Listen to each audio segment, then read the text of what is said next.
咁嗰日咧，其實嘔咗出嚟啦，打咗針啦，嘔咗出嚟之後咧，其實就瞓咗一覺。咁瞓咗一覺，咁節目組都好好嘅。其實尤其是係小雲啦，佢都幫我去爭取去點樣都要去 rehearsal 一次。所以咧，佢哋就安排咗我係唱下半場嘅。因為我係子型組㗎嘛嗰陣時，所以子型組同埋雨神組咧係夜晚先至唱㗎嘛嗰日，所以我咪佢安排我4點幾先至去 rehearsal 一次嘅中場休息嗰陣時。咁你冇暈咩？你冇飄下嘅。咁嗰日咧，其實我係好早起身，我係7點幾起身，因為咧我係需要開聲。如果我唔開聲嘅狀態咧，係唱唔到呢隻歌。一開始一起身開聲咧，我係破音㗎。我真係破晒音㗎，係完全 hit 唔到個高音，係冇辦法做到。不過我用咗2個鐘去 keep 住去 belt 我嗰啲做 vocalization，去練我嗰啲連聲嘅嗰啲練習啦。我平時教學生都係咁練㗎嘛。咁我用好多嗰啲 exercise 去做呢啲嘢。咁嗰陣時體力慢慢，可以喎，又可以到個。唔係點解做海豚音？你講笑啊！游翻上嚟㗎大佬。係真係好辛苦地游翻上嚟咯。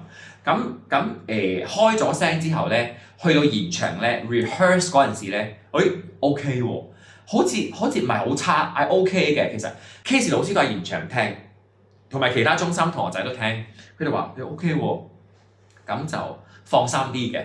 咁 rehearse 咗之後咧，我係咁嘅喎。其實我上到台咧，你俾我去 rehearse 咗1-2次咧，個 power 出嚟啦。係個 power 出嚟，同埋咧我熱身咗咧，我就嚟㗎啦。因為我係一個好中意舞台嘅人，個舞台越大咧，我就越興奮嘅。咁尤其是係 live band 嗰日仲係 live band 添，所以嗰日係好 groovy 好爽，因為聽到佢哋打嗰個 R&B 嘅感覺出嚟嗰陣時係好 enjoy， 就算係病都好啦。音樂一落咧，我就上咗身㗎啦。第二次咧？第二次病有做乜嘢？特別的愛給特別的你，好慘！嗰一次咧做乜嘢啊？啲成日都病㗎。嗰一次咧應該係感冒啦，大感冒啦，同埋感冒嗰陣時咧，我係個 range 咧係會減一半咯，係一唱咩音都係破音咯。同埋嗰日 rehearsal 我都唱咗一次，我唔敢再唱第二次，因為唔夠體力啊嘛。嗰一日咧係去到現場先至，原本咧。Donald 老師咧係好好嘅，嗰日咧我叫 Donald 老師幫我調一調，幫我降 key，因為佢係嗰日我哋係 MMO 嘅，咁嗰日咧佢一朝早就翻咗佢嘅 studio， 幫我調咗嗰個版本 send 去節目組，咁咧我去到現場，我又想唱原 key 喎，唱到係啦，最後我自己開咗聲，我就同佢哋講，可唔可以唱原 key 啊？咁最後佢哋就話，你同 Donald 老師解釋啦。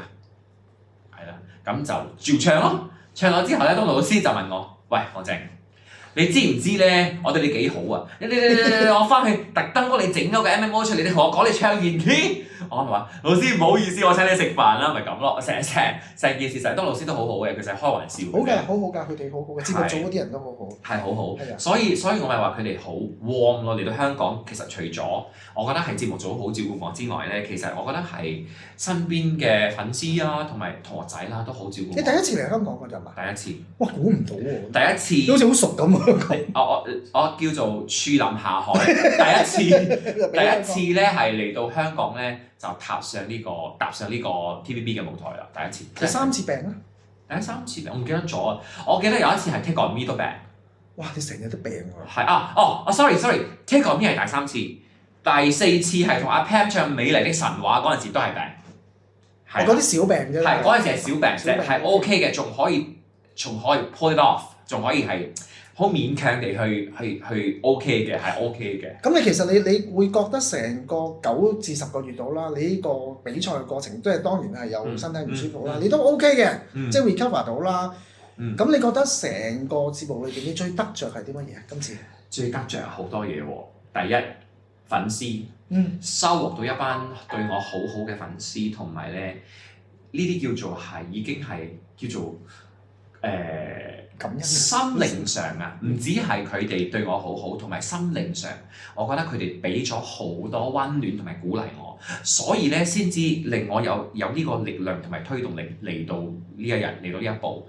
唱到最後，同埋咧因為除咗我媽媽支持我之外咧，其實我哋對香港基本上係香港冇朋友冇朋友㗎嘛，冇安全感、冇朋友啦，同係啊埋好孤單啦。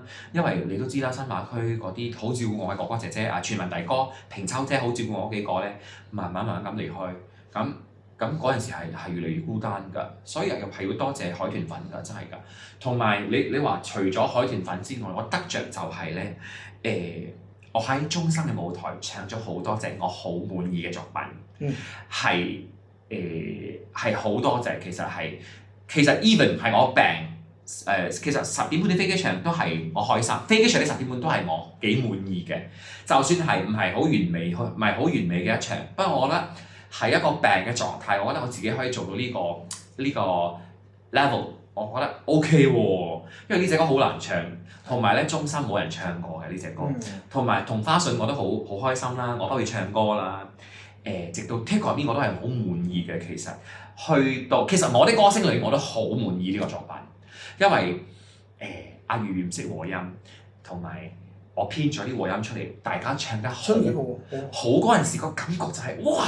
我哋做得個 Glee 係中年好聲音深嘅一個 Glee version， 我哋一個 vocal group 係一個 big vocal 嘅 group， 同埋劉大哥我哋一齊同埋平秋姐一齊去做呢件事同埋進城，所以係好。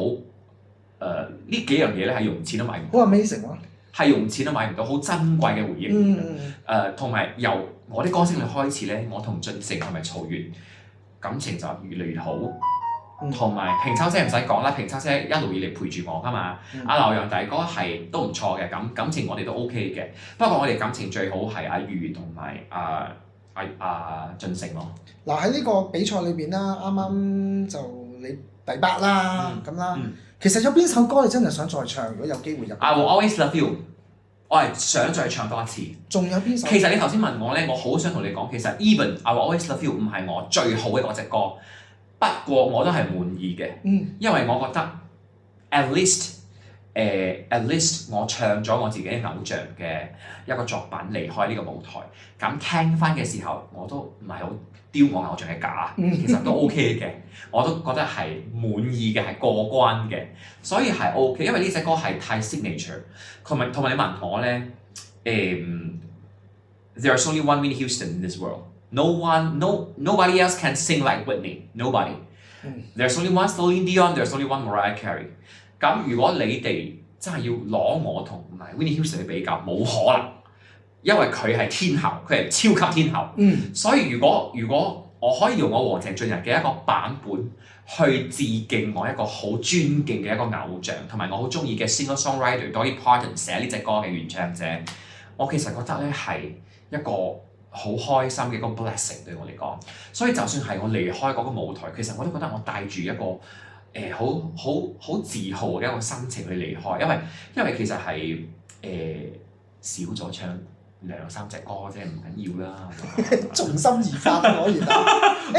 唔係，因為係 OK 嘅，因為大8年都光榮啦，你明唔明啊？係真係少咗1-2隻歌 OK 啦，唔緊要啦。所以大家你聽到阿 Rex 咁講咧，大家放心，阿 Rex 心態好好嘅，係調整到。不過有一首歌我聽講你真係好想唱喎，其實。咩歌啊？你偶像欣妮姐姐咧。其實咧，我自己係好。嗱，我而家當面問佢啦，喂，你記唔記得嗱？我而家講啊嚇，大家聽住啊。嗱，乜叔咧喺節目裏邊都講過嘅。係。嗱，你等等，嗱，我而家再開第2節同大家講啊。